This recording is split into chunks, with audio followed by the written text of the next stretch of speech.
রায়ে নুসরাতের পরিবারের প্রতিক্রিয়া জানাতে ফেনীর সোনাগাজী থেকে যুক্ত হচ্ছেন সোলাইমান ডালিম। ডালিম, জানাবেন নুসরাতের পরিবার এবং আশপাশের বাসিন্দারা কি বলছেন, আর নুসরাতের বাড়ির পরিবেশ কেমন দেখছেন?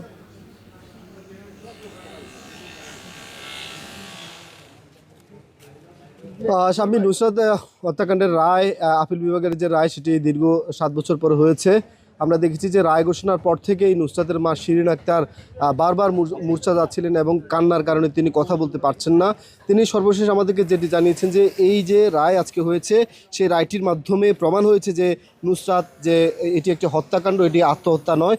এর আগে প্রোপাগান্ডা ছড়ানো হয়েছিল নানাভাবে মেয়েটি আত্মহত্যা করে হত্যার যে মামলা করেছে পরিবারটি।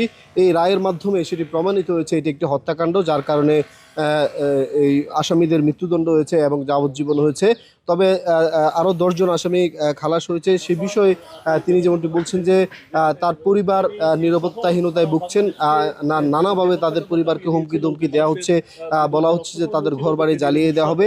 এই বিষয়টি আশঙ্কা প্রকাশ করে তিনি যেটি বলছেন যে গত কয়েক বছর যাবৎ যেভাবে তার পরিবারকে প্রশাসন থেকে নিরাপত্তা দেওয়া হয়েছিল, নিরাপত্তা জোরদার করা হয়েছিল, তেমনিভাবে যদি প্রশাসন থেকে নিরাপত্তা দেওয়া হয় তাহলে তার পরিবার কিছুটা স্বস্তিতে বসবাস করতে পারবেন। তিনি বলছেন যে তার তিনটি ছেলে এবং তার যে পরিবার, সেই পরিবারটি নিরাপত্তার শঙ্কায় রয়েছে। অপরদিকে আমরা কথা বলেছি এই যে সোনাগাজীর এলাকার বিভিন্ন মানুষের সাথে, তারা যেমনটি বলছেন যে এই যে হত্যাকাণ্ডের যে রায়টি হয়েছে, এ রায় আসলে তারা সন্তোষ প্রকাশ করছেন। তারা বলছেন যে আদালতে যেমনিভাবে ঢালাওভাবে 16 জনের ফাঁসি দেওয়া হয়েছিল, সেটি আসলে এলাকার মানুষই মেনে নিতে পারছিলেন না। তারা বলছেন যে তৎকালীন সরকারের সময় এই মিডিয়া ট্রায়াল এবং অন্যান্যভাবে এই যে বিচারিক কার্যক্রম, সেটিকে নিম্ন আদালতে প্রভাবিত করে 16 জন মানুষকে কিন্তু ফাঁসি দেওয়া হয়েছিল।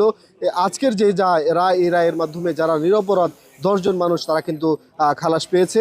যারা খালাস পেয়েছে তাদের পরিবার বলছেন যে তারা আসলে দীর্ঘদিন পরে হলেও ন্যায় বিচার পেয়েছেন এবং যে বিষয়টি তারা দীর্ঘদিন যাবৎ লড়াই চালিয়ে এসছেন, সেই বিষয়টি তাদের অর্জিত হয়েছে। অপরদিকে নুসরাতের পরিবার যেটি বলছেন যে তাদের নিরাপত্তার দরকার, নানাভাবে তাদের কাছে হুমকি ধমকি আসছে। তারা বলছেন যে প্রশাসন থেকে যদি নিরাপত্তা দেওয়া হয় তাহলে তারা কিছুটা স্বস্তিতে বসবাস করতে পারবেন। নুসরাতের মা বারবার কান্না করতে করতে বলছিলেন যে তার মেয়ে ছড়ানো হয়েছিল, তার মেয়ে আত্মহত্যা করেছিল, কিন্তু আজকের রায়ের মাধ্যমে প্রমাণিত হয়েছে এটি একটি হত্যাকাণ্ড। এ ছিল ফেনীর সোনাগাজীর উত্তর চরচান্দিয়া রাফির বাড়ি থেকে আমাদের কাছে সর্বশেষ। ফেনীর সোনাগাজী থেকে যুক্ত ছিলেন সোলাইমান ডালিম।